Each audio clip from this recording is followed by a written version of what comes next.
No fa tants anys que es disputa, però també és tot un clàssic per aquestes dates al trofeu Ciutat de Badalona de rem, conegut com la llarga. A diferència de les regates oficials de la Federació Catalana, a la llarga, la distància és de 3 quilòmetres. En aquesta 8a edició del trofeu hi han participat els principals clubs de Llagut, fins i tot 4 de francesos i un de procedent de Fuerteventura. Ara bé, en la lluita per la victòria, domini dels clubs locals. El Natació Badalona en categoria masculina i el Bétolo en femenina.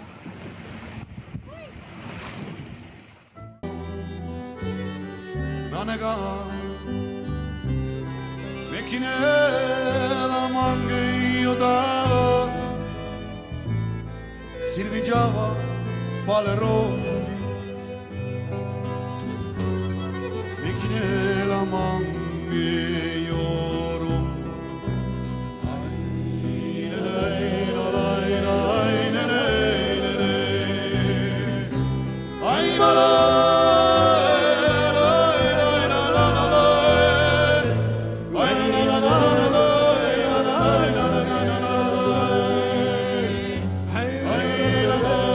Amb només 8 anys d'història, la llarga ja s'ha establert com la regata que dona el tret de sortida a la temporada del rem català.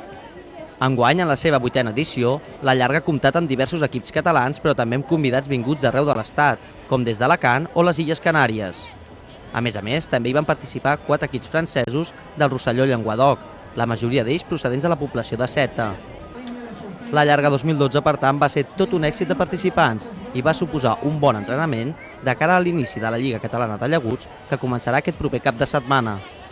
Vam començar com una mica tímids, però aquesta regata ja ara és el 8è any que se celebra i està no solament consolidada, sinó que la gent ja ho ha incorporat al seu calendari de regates com una prova pròleg per una mica medir les forces. És veritat que no s'ensenyen totes les cartes i que amb alguna tripulació potser falla algun dels, diguéssim, titulars, no?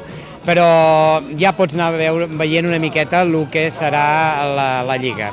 És important, doncs, tots ens agrada el rem i quan venen companys d'un altre país o d'una altra regió estem a deixar-los el que faci falta, no? El bonic és estar aquí tots junts i compartir un dia de rem.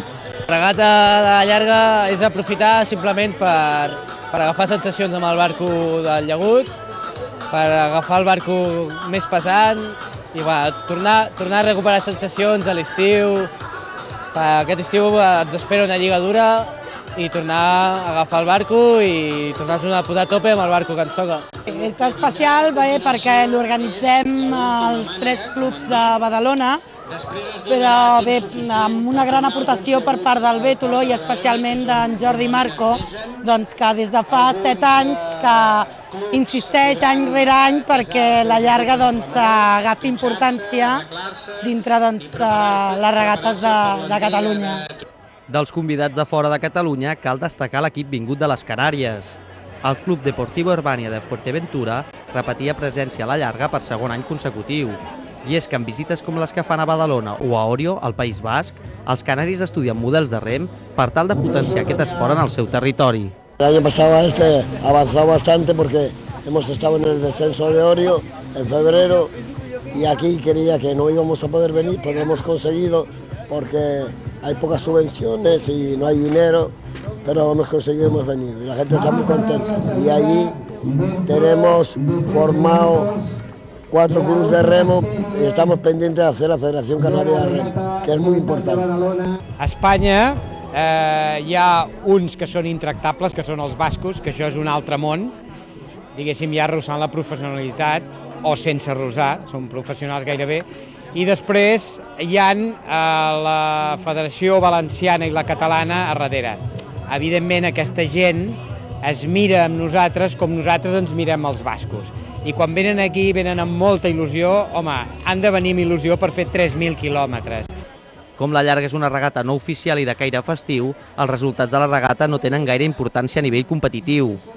Tot i així, els 3 clubs de rem de la ciutat van fer podi en alguna categoria. El bètol en el sènior femení, el rem Badalona en juvenils, cadets i veterà femení i el natació amb el seu veterà masculí.